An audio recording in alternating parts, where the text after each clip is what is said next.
ഫേസിലെ voltage ആണ് 251, 252 red കത്തി. Red കത്തി.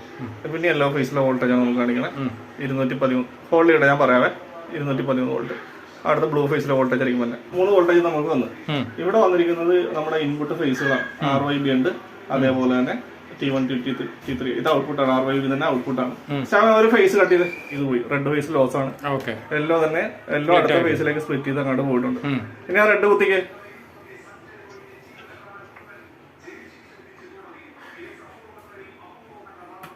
റെഡ് ഫേസ് വന്നു.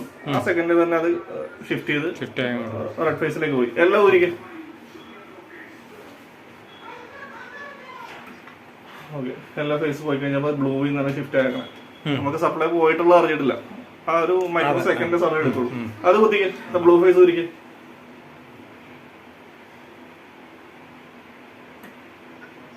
റെഡ് ഫേസിനെ ഷിഫ്റ്റ് ചെയ്തു.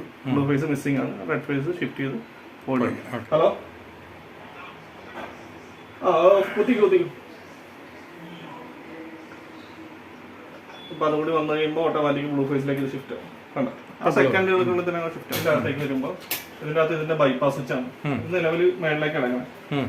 കാര്യം ഇതിന്റെ അകത്ത് MOB യൂണിറ്റ് ഉണ്ട്. നമുക്ക് എന്തെങ്കിലും സർജ് അടിച്ച് ഹെവി ആയിട്ട് സർജ് അടിച്ച് ചിലപ്പോൾ അത് പോകും. അത് പോയി കഴിഞ്ഞാൽ ELCB ട്രിപ്പ് ആകാനുള്ള ചാൻസ് ഉണ്ട്.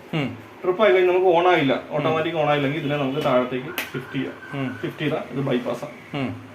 അപ്പൊ ഈ സിസ്റ്റം ഫുള്ളായിട്ട് ബൈപ്പാസ് ആവും. അപ്പൊ അതിന്റെ അകത്തുള്ള പ്രശ്നമൊന്നും ഇതിന്റെ പറ്റൂല. പിന്നെ നമുക്ക് മാറ്റി റിപ്പയർ ചെയ്യണവരെ ഇതിനെ ഇങ്ങനെ ഹോൾഡ് ചെയ്ത് റിപ്പയർ ചെയ്യും.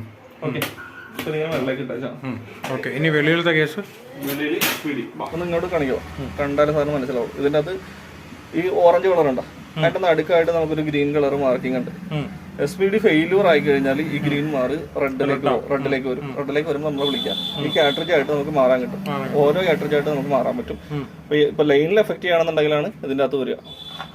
ചെറിയ നോർമൽ സർജൊന്നും ഇതിന്റെ അകത്ത് ഇത് ബാധിക്കൂല. നമ്മുടെ 4 കൊല്ലോട് ചെയ്തിട്ട് വലിയ കുഴപ്പമൊന്നുണ്ട്. ഹെവി ആയിട്ടുള്ള ലൈറ്റിനിങ് ഡയറക്റ്റ് കയറി കഴിഞ്ഞാൽ ഈ സാധനം പോകും. ഇത് പോയി കഴിഞ്ഞാൽ നമുക്ക് കാറ്ററിജ് മാറ്റിയിടണം. പോയി കഴിഞ്ഞാൽ പിന്നീട് ഉണ്ടാകുന്ന സർജറിന് നമുക്ക് പ്രൊട്ടക്ഷൻ കിട്ടൂല. ആ റെഡ് ആയി കഴിഞ്ഞാൽ അപ്പൊ അത് നമ്മൾ നോക്കേണ്ടതാണ്.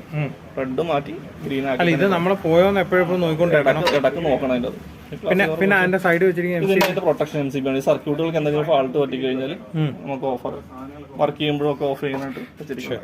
എന്തെങ്കിലും എമർജൻസി ഷോർട്ട് സർക്യൂട്ട് ഉണ്ടായി കഴിഞ്ഞാൽ കാറ്ററിജിനെ സംബന്ധിച്ച് എന്തെങ്കിലും ഷോർട്ട് ഉണ്ടായി അത് ഉണ്ടാവില്ല. അങ്ങനെ സംഭവിച്ചാലും പ്രൊട്ടക്ഷൻ കിട്ടാൻ വേണ്ടിയിട്ടാണ് നമ്മൾ വെച്ചേക്കണം. ഇവിടെ ജസ്റ്റ് ഐസൊലേറ്റർ ഉപയോഗിച്ചാലും മതി. പക്ഷെ നമ്മൾ MCB വെച്ചേക്കുന്ന കാര്യം 3 ഫേസിലാണ് നമ്മൾ ചെയ്തേക്കണേ. വയറിംഗ് ഷോർട്ട് ഉണ്ടായി കഴിഞ്ഞാൽ നമുക്ക് പ്രൊട്ടക്ഷൻ കിട്ടണം. അതിന് വേണ്ടിയിട്ടാണ് ചെയ്തേക്കുന്നത്.